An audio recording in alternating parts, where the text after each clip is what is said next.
Strategy for gold is gold for reserves and gold for oil. Gold for oil is coming from PMMC. Gold for reserves will come from the other mines and the aggregator programs. So that answers your questions. It's not just it's gold for oil and gold for reserves. So this is very transformational, and I urge all of you to give a positive narrative about it. Why should it be suspended? This is a good program. We've never done this. I've told you already that if this goes very well, we have a very sustainable way of buying oil products for the country. Not only that, but the pressure on our reserves will stop. We're able to build on our reserves. Who should stop this program? It's a very good program. We are talking about oil and gold. Yeah. Gold has its own peculiarities as far as correlations are concerned. So there can even be some diversification benefits. I will urge you to look at how oil behaves and how gold behaves. They are two commodities, but they behave differently. Gold, in times of crisis or times of shocks, goes up. Yes. At that time, you don't expect oil to go up. So I think that in terms of a correlation mix, it's not too bad. But that is not what we are even looking at. What we are looking at here is that we are using, Ghana is very rich in gold. The largest producer of gold, a developing country producer of gold, the largest. In 2021, we produced about 130 tons. That's a lot. So we have a lot of gold to back this program. This program is being driven by Dory gold, unrefined gold, right? So it's quite different from the gold for reserves, which is monetary gold that has to be refined into certain characteristics. This program is quite faster than that. So guys, as I said in the earlier video with the Vice President talking about the initiative, the Gold for Oil initiative was launched in November, I think. It's a great initiative, but as soon as the initiative was launched, here comes the so-called experts predicting what's going to happen. I cannot predict what's going to happen because, don't forget, my people, gold does not lose its value. So Ghana have produced the most gold in the world right now, right? They don't have much refined gold in the reserve because they launched two initiatives: the cash for gold and the gold for oil. The cash for gold is more of a refined gold that needs certain characteristics to be stored in the reserve, right? But the gold for oil is the raw gold they're using. It don't have to be refined. You need to get it clean up and use it to purchase the oil from, instead of using the CD, which is the CD is now sledding against the dollar.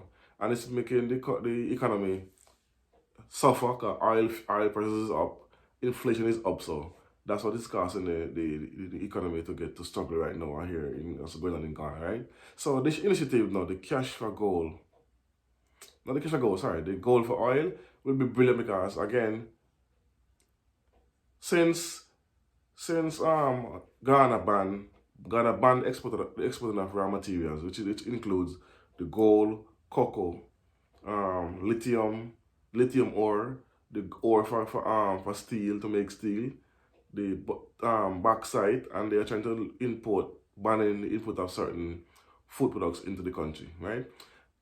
Zimbabwe did the same thing by banning raw materials from leaving Zimbabwe because they want to build their own reserve and they want to build their own economy. So here come all of a sudden these two nations, after they put all these ban and all the raw material leaving the country, all of a sudden the country economy is in turmoil, and they are saying now the governments are corrupt, they're stealing money. Why wasn't this said before all of this ban was in place and raw material coming out of Zimbabwe and Ghana, especially Ghana, right?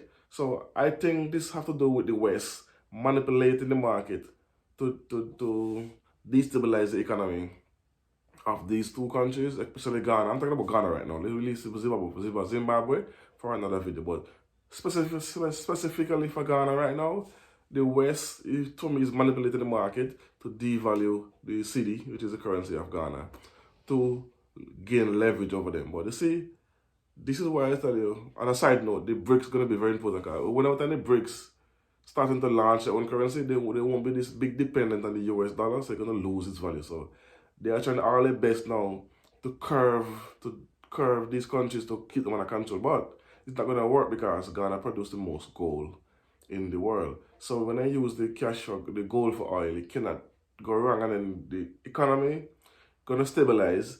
the cedi gonna stop sliding, gonna gain back its value, and then they're gonna translate into the economy and then into the local people, so they can pay less for oil at the pump.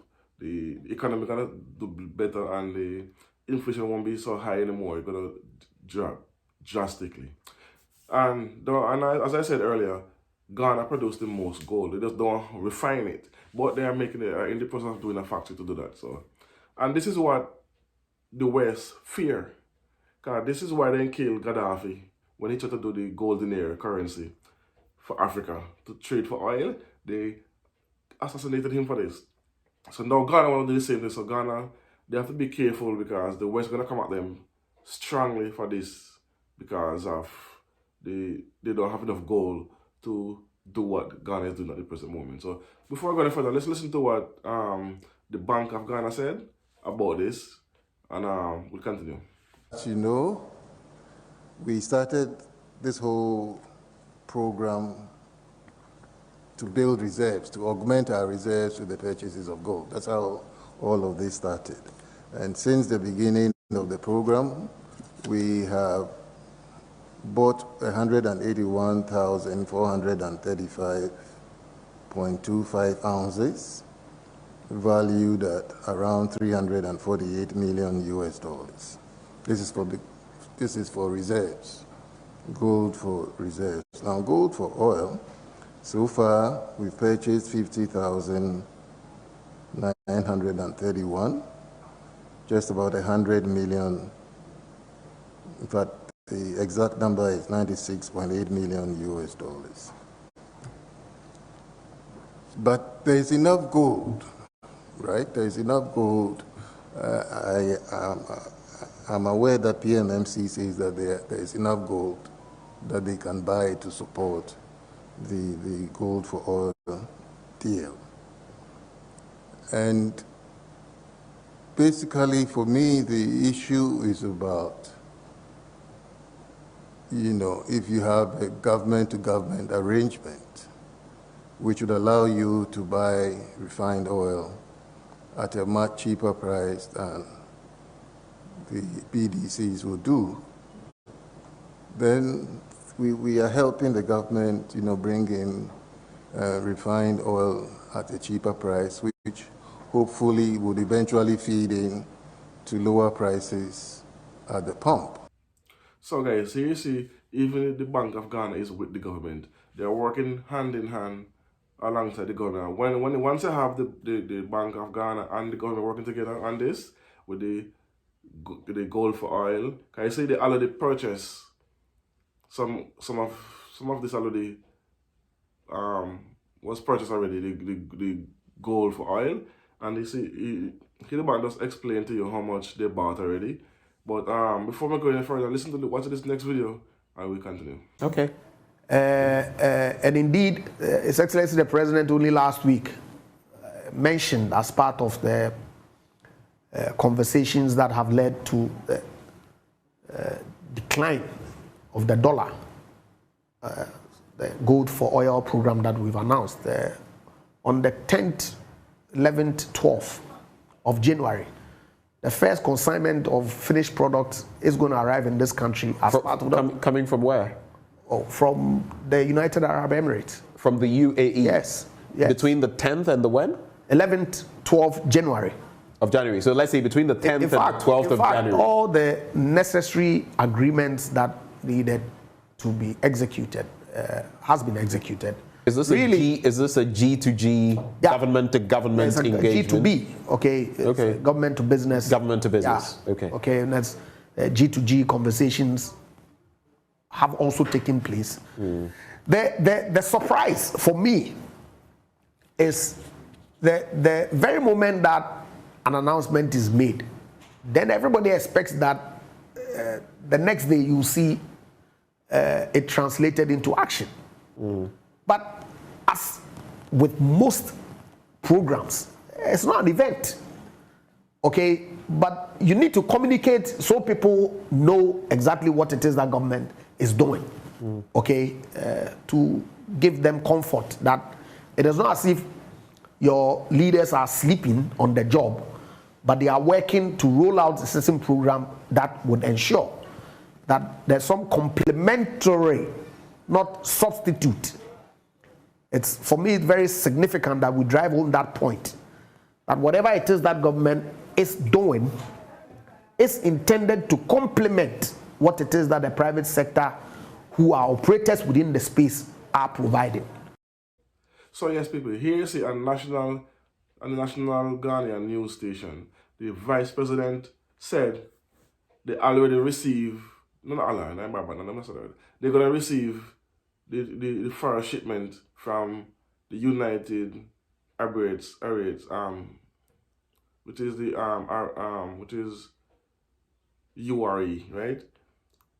And they already gonna get the first shipment between January 10th to January 12th.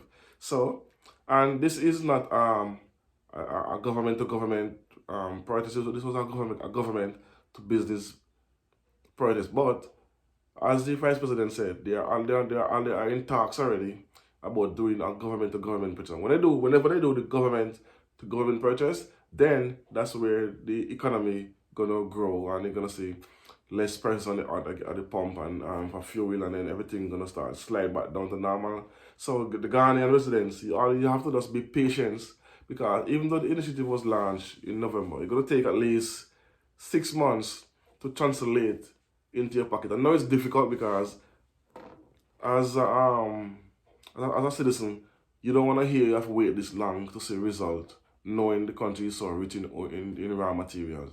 But it's going to take some time to filter down. So just give the government some room. So let's say a few months to make everything roll smoothly and get done properly.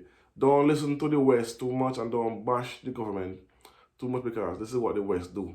It's a strategy they've been using for eons.